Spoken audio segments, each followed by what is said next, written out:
Deuxième petit dossier qui a été important, c'est les aliments qui sont restés sous un lit. Alors, qu'est-ce que ça veut dire? Quelqu'un il achète de nouvelles chaussures, il aime bien les mettre sous son lit, il faut les regarder dès qu'il se réveille. On va voir que les aliments c'est très compliqué. Pourquoi?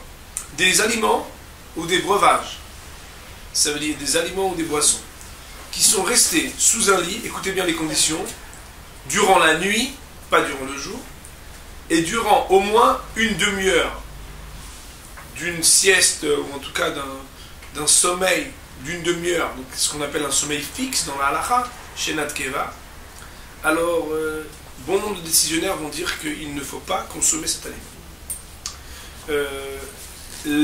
Ce qui est une grande incidence, c'est que même si c'est fermé, l'aliment est totalement fermé.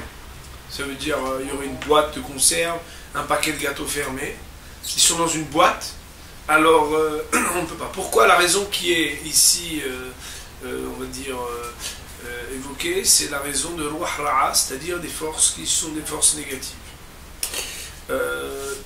Maintenant, quand quelqu'un l'a fait, je peux donner un exemple.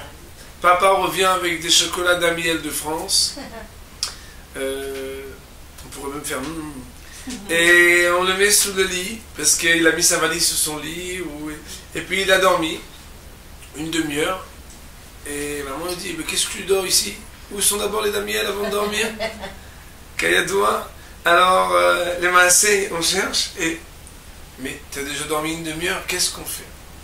Alors a posteriori, et c'est dans ce cas-là, pardon, plus précisément que les choses sont dites, il y en a qui disent que BMT, à partir du moment où c'est quelque chose qui coûte, alors on pourrait se permettre donc de le consommer. C'est une permission.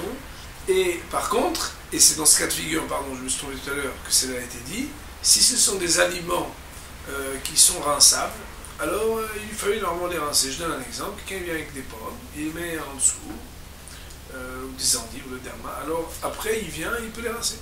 C'est bien. C'est pas melouvah, ça veut dire c'est pas le mieux. Le mieux c'est de ne pas les manger. Les aliments qui ne sont pas des aliments, par exemple ceux que l'on consomme comme des médicaments, il n'y a pas la même halakha à partir du moment où c'est des médicaments qui n'ont pas de goût. On a dormi et ils étaient sous notre lit, il n'y a aucun problème.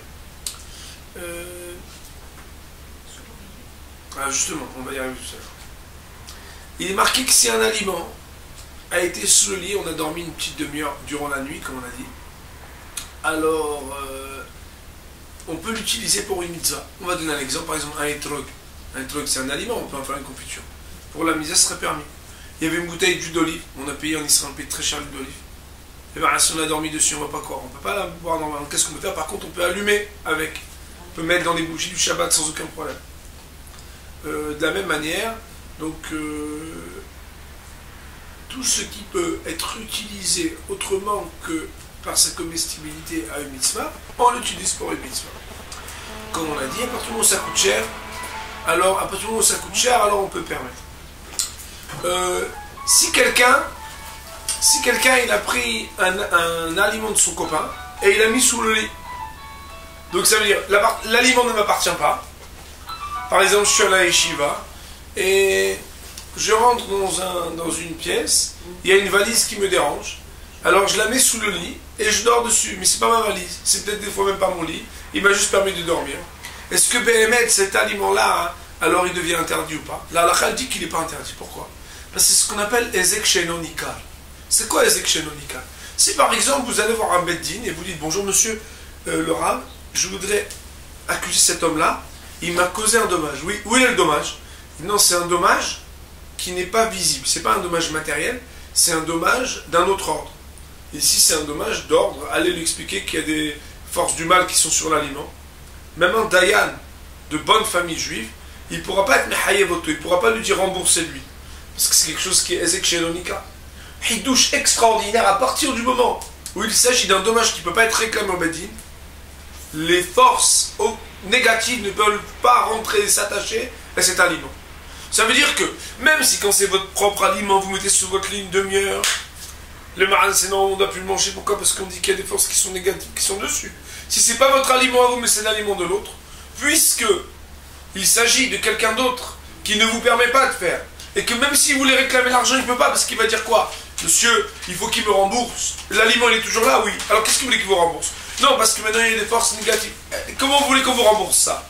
Puisque c'est quelque chose qui ne va pas être réclamable, eh bien même la force négative, elle n'a pas le droit d'entrer et de s'attacher sur quelque chose qui n'est pas réclamable. C'est un hidouche que j'ai vu, que j'ai trouvé extraordinaire. Si on se trouve dans un avion et on veut dormir, alors il y en a qui permettent, à partir du moment où le sol sur lequel c'est posé, c'est pas le sol. Par exemple, dans un avion ou dans un bateau, c'est pas le sol. C'est la mer ou l'air, le marassé qui est en dessous.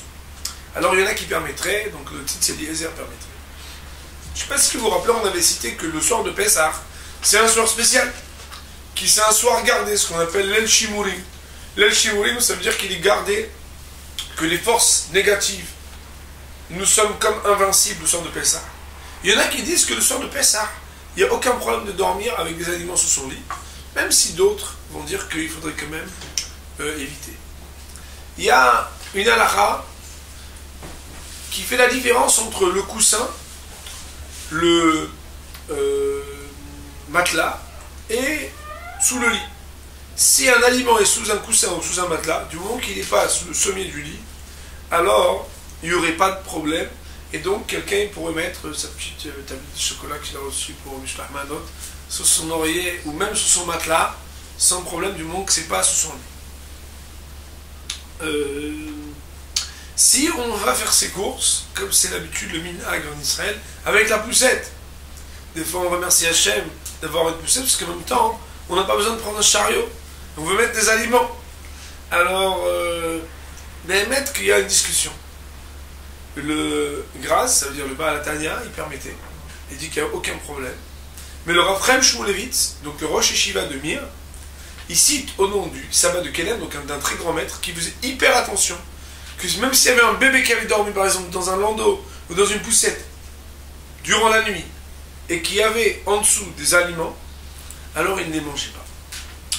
Enfin, question sympathique, si on a des lits superposés, est-ce que Béhémet, on a le droit de mettre sur le lit d'en dessous, donc au-dessus du lit du bas, un aliment, est-ce que cela sera interdit?